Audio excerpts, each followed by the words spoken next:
ঐক্য করতে হবে, সংহতি সুদৃঢ় করতে হবে, বিভ্রান্তি থেকে মানুষকে মুক্ত করতে সাহায্য করতে হবে।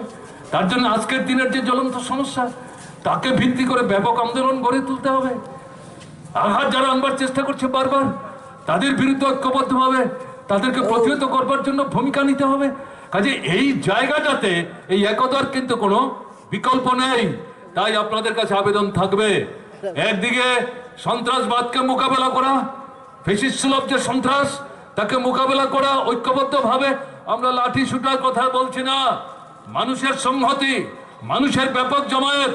যেমন ভাবে আজকে আগরতলায় আপনারা দেখালেন, আগরতলাকে কাঁপালেন, ঠিক তেমন ভাবে গ্রামে গ্রামে, ব্লকে ব্লকে, মহকুমায় মহকুমায় আপনাদেরকে এই ঐক্য গড়ে তুলতে হবে। এবং উপজাতি অনুপজাতির ঐক্য, হিন্দু মুসলমান বৌদ্ধ খ্রিস্টান তার মধ্যেকার যে ঐক্য, এই ঐক্যকে সুদৃঢ় করতে হবে। আজকের যে জরুরি দাবি, এই দাবি আদায়ের জন্য একটা দৃঢ়তা নিয়ে, বলিষ্ঠতা নিয়ে আপনাদেরকে, বারবার তো আপনি আগরতলা আসতে পারবেন না, এলাকায় এই আন্দোলনটাকে গড়ে তুলতে হবে। এই 10 দফার সাথে যদি আপনাদের এলাকায় আরো একটা দুইটা তিনটা গুরুত্বপূর্ণ দাবি থাকে, যোগ করে নিন। এবং সেখানে পতাকার রং নিয়ে ঝগড়া করার বিরোধের কোনো সুযোগ নেই। ইনকলাব স্লোগান দিলে পরে আপনার গ্রামের 200 মানুষ যদি বলে এই স্লোগান তো আমরা কোনোদিন দেয়নি, কিন্তু বিষয়গুলো আপনারা যা বলছেন এগুলো তো আমাদের বিষয়, কিন্তু এই স্লোগানটা দিলে তো আমাদের যেতে একটু অসুবিধা হবে, দেবেন না। লাল ঝান্ডা নিলে যদি মনে করে অসুবিধা হবে, তারাও ঝান্ডা নেবেন, আপনিও নেবেন না। ঐক্যবদ্ধ হতে পারেন। সারা ভারতবর্ষে 1 বছর ব্যাপী যে কৃষক আন্দোলন হলো, স্বাধীনতার 74 বছরে প্রথম ঘটনা, 500-র উপর সংগঠন, 500 রকমের পতাকা, 500 রকমের স্লোগান, তার মধ্য থেকে 54টা প্রতিনিধিত্বকারী সংগঠন ঐক্যবদ্ধ হয়ে এই সমন্বিত কমিটি কি করে তৈরি করলো? সারা ভারত কৃষক সভা, যার সভাপতি হিসাবে অশোক ধাওয়াল আপনাদের সামনে এতক্ষণ বক্তৃতা করলেন। কৃষক সভা কি ভারতবর্ষের 29টা 30টা রাজ্যে সমানভাবে শক্তিশালী? মোটেই ঘটনা তা না। সারা ভারত কৃষক সভা একলা চাইলেও সর্বভারতীয় স্তরে বছরব্যাপী এই আন্দোলন তারা জারি রাখতে পারতেন, যদি গোটা ভারতবর্ষের দল মত ধর্ম বর্ণ সম্প্রদায় রং নির্বিশেষে কৃষকদের মধ্যে ঐক্য গড়ে তুলতে না পারতেন। কাজে এই অভিজ্ঞতার ভিত্তিতে বলছি, আজকে ত্রিপুরার বুকে জগদ্দল পাথরের মতো এই ফ্যাসিবাদী শক্তি যেভাবে চেপে বসেছে, তাকে উৎখাত করতে গেলে পর এই ঐক্যের কোনো বিকল্প নেই। কাজে সেদিক থেকে জানান দিতে হবে, জানান দিতে এসছেন, জানান দিয়েছেন। হয় মানুষের পাশে দাঁড়িয়ে মানুষের উত্থাপিত জরুরি যে বিষয়গুলো, যেগুলো রাজ্য সরকারের করার কথা, এগুলি অবিলম্বে কার্যকরী করার জন্য দ্রুত পদক্ষেপ নাও। না হলে ভবিষ্যৎ দিনের জন্য এখন থেকে দিন গুনতে আরম্ভ করো। ঘরে ঘরে মানুষ প্রস্তুতি নিচ্ছে, জবাব দেবে, তার জন্য তোমাদের প্রস্তুত থাকতে হবে। এই দৃঢ়তা, এই বলিষ্ঠতা নিয়ে আপনারা ফিরে যাবেন। একে আমরা আন্তরিকভাবে সমর্থন করি। কিন্তু প্রশ্ন হচ্ছে, এই যে বিষয়গুলো আজকে আপনারা দাবি হিসাবে কৃষক জনসাধারণ, ক্ষেত মজুর, উপজাতি অংশের মানুষ, বড় অংশ যারা এখনো জুম চাষের উপর নির্ভরশীল, তাদেরকে সংগঠিত করতে হবে, ব্লকে ব্লকে জমায়েত করতে হবে, বিক্ষোভ দেখাতে হবে, অবস্থান করতে হবে, গ্রামের হাটে ঘাটে মাঠে সমাবেশ সংগঠিত করতে হবে, বিক্ষোভ মিছিল সংগঠিত করতে হবে। এবং মূল লক্ষ্য হবে, এই যে দাবিগুলো আপনারা তুললেন, এগুলো কার্যকরী করবার জন্য বিজেপি সরকারের উপর চাপ সৃষ্টি করতে হবে, বাড়াতে হবে। যতক্ষণ পর্যন্ত এই দাবি আদায় না হচ্ছে, এই আন্দোলন চালাতে হবে। শুধু সর্বভারতীয় কৃষক আন্দোলনের ঐতিহ্যমণ্ডিত সাফল্যের কথা শুনলে তো চলবে না, হাততালি দিলে তো চলবে না, অভিনন্দন জানালে তো চলবে না। তার থেকে শিক্ষাটা কি? শিক্ষা হচ্ছে এটাই, বেঁচে থাকবার জন্য জরুরি ন্যায্য যে দাবি, যেগুলো সরকারকে বাস্তবায়িত করতে হয়, এই সরকারটা ঘুমোচ্ছে। এই দাবি আদায় করবার জন্য শুধু মিছিল না, ধারাবাহিকতা বজায় রেখে ব্যাপক জঙ্গি আন্দোলন আমাদের গড়ে তুলতে হবে। যতক্ষণ দাবি আদায় না হচ্ছে ততক্ষণ এই আন্দোলন চলবে। এই দৃঢ়তা যদি দেখাতে না পারেন, শুধু অভিনন্দন জানালো পরে আপনার জীবনের সমস্যা কিন্তু সমাধান হবে না। এটা যদি করতে না পারেন, তার জন্যই তো সন্ত্রাস করছে, মুখ বন্ধ করে রাখবার চেষ্টা করছে, মিছিল করতে দিতে চায় না, মিটিং করতে দিতে চায় না, ডেপুটেশন নিতে চায় না, মন্ত্রীরা কথা বলতে চায় না, এরা উৎসব নিয়ে ব্যস্ত আছে। এগুলো এরপরও করবার চেষ্টা করলে পর আপনাদেরকে খুন করছে, মাথা ফাটাচ্ছে, হাত পা ভাঙছে, বুকের পাঁজর ভাঙছে, বাড়িতে আগুন দিচ্ছে, আপনার ফসল লুট করে নিয়ে যাচ্ছে, যাকে ভিত্তি করে আপনি পরিবার প্রতিপালন করার চেষ্টা করছেন সেগুলোকে ধ্বংস করছে, এলাকা ছাড়তে বাধ্য করছে, মিথ্যা মামলা রুজু করে জেলের অভ্যন্তরে আপনাকে বন্দী করে রাখবার চেষ্টা করছে। শুধু কি এটা? এরা আপনার যে গণতান্ত্রিক অধিকার, স্বাধীন মতামত ব্যক্ত করার, পছন্দের প্রার্থীকে ভোট দেওয়ার অধিকার, এখানেও তারা এখন লুট চালাচ্ছে। পঞ্চায়েত, লোকসভা নির্বাচন সম্প্রতি হয়ে যাওয়া প্রহসনাত্মক নগরের নির্বাচন চলতে দেবেন? মেনে নেবেন? সহ্য করবেন? ৪৫ মাস সহ্য করেছেন, আর তো সহ্য করবার কোনো সুযোগ নেই।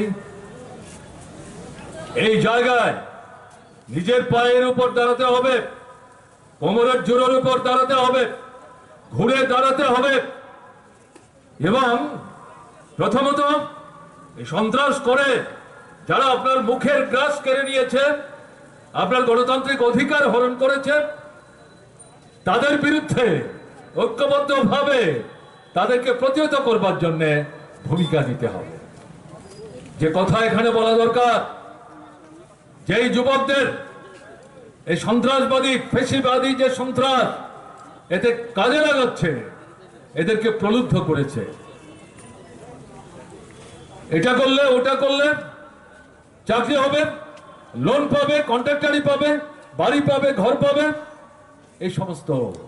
কিন্তু এরাও জীবনের অভিজ্ঞতায় ৪৫ মাসের এই সময়ের মধ্যে তারা বুঝতে পারছে এগুলো সমস্ত প্রতারণা, প্রবঞ্চনা।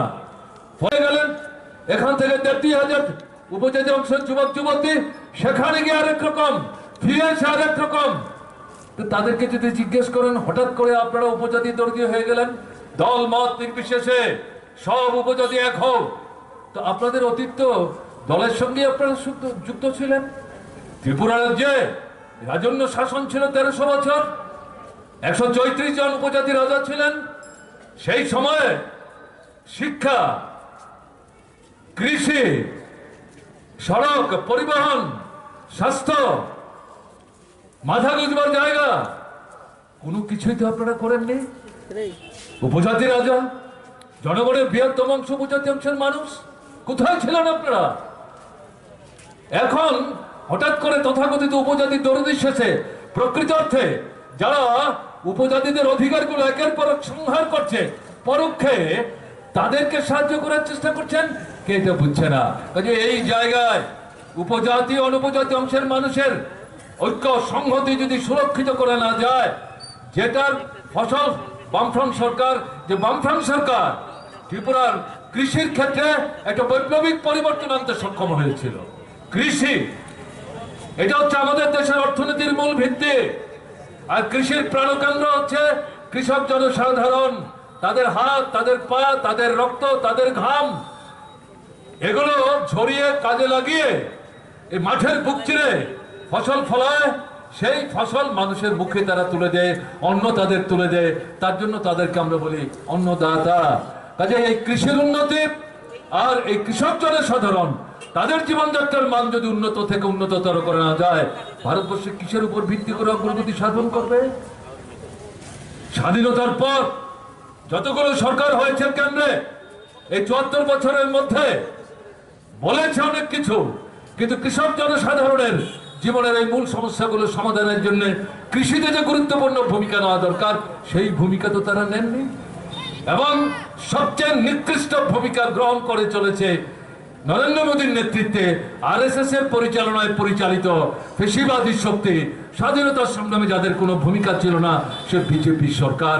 এগুলোর কাহিনী আপনারা শুনেছেন, আমি আর সেখানে যেতে চাই না। विरोध मेरे ध्यान में रखो, आपने किया है पहले त्रिपुरा में 1983 से 1988, हमको याद है उस वक्त कांग्रेस के सेमी फैसिस्ट टेरर को आप ही ने, त्रिपुरा की जनता ने हराया है। लेकिन ये प्रतिरोध, ये रेजिस्टेंस, ये भाजपा के गुंडों को हम नहीं आगे जाने देंगे। इस मुताबिक एक जबरदस्त संघर्ष अगले 1.5 साल में आप करोगे। ये अगर करेंगे, कुछ एक 50 जगह में होगा, मैं आपको बोलता हूं 1000 जगह में ये रेजिस्टेंस बढ़ेगा। ध्यान में रखिए, लेकिन शुरुआत होनी चाहिए।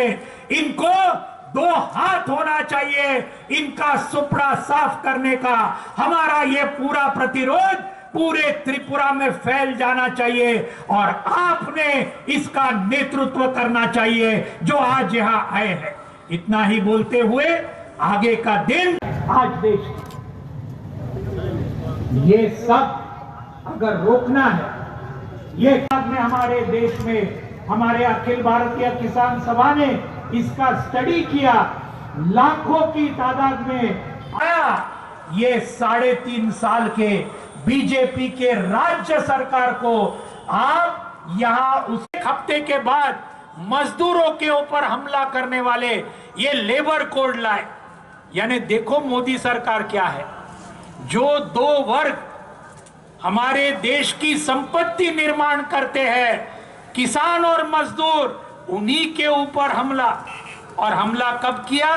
कोरोना के वक्त। इनको लगा ये कोरोना की वजह से लोग रास्ते पर नहीं आएंगे, लेकिन लोग कोरोना के होते हुए भी रास्ते पर आए और ये बीजेपी के सरकार को हराया। आज आखिरी मुद्दा ले रहा हूं, 2 मिनट में खत्म करूंगा। आज मोदी सरकार इस पूरे देश को बेच डालने का काम कर रहा है, पूरे देश को बेच डालने का। रेलवे बेचने का शुरू किया, एयरपोर्ट बेचने का शुरू किया अदानी को, एयरलाइन बेचा। एक ही अपना एयर इंडिया बचा था, वो अभी टाटा को बेच दिया। एक ही बाकी था अपना। बैंक अभी निजीकरण करने के पीछे लगे हैं, बीमा धंधा बेचने को लगे हैं। बाकी हमारा स्वास्थ्य, हमारी शिक्षा, हमारा टेलीकॉम, ये जियो मोबाइल आप जानते हैं, सब कुछ बेचने को ये मोदी सरकार तैयार हुआ है।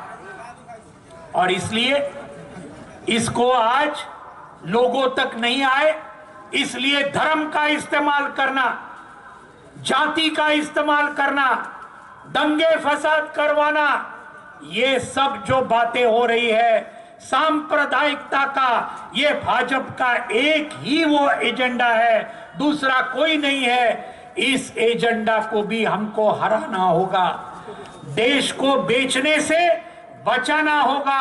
और वो हम लोग सब अगर मिलकर आए तो ये काम हम जरूर कर सकते हैं, इसमें कोई सवाल नहीं है। और इसलिए मैं आप सभी को संयुक्त किसान मोर्चा की तरफ से, अखिल भारतीय किसान सभा की तरफ से, आप इतने हजारों की तादाद में आज यहां अगरतला में आए, आप सभी को फिर से बहुत बहुत बधाई देता हूं। Subscribe to Tripura Info and press the bell icon so that you never miss any latest updates and news on Tripura.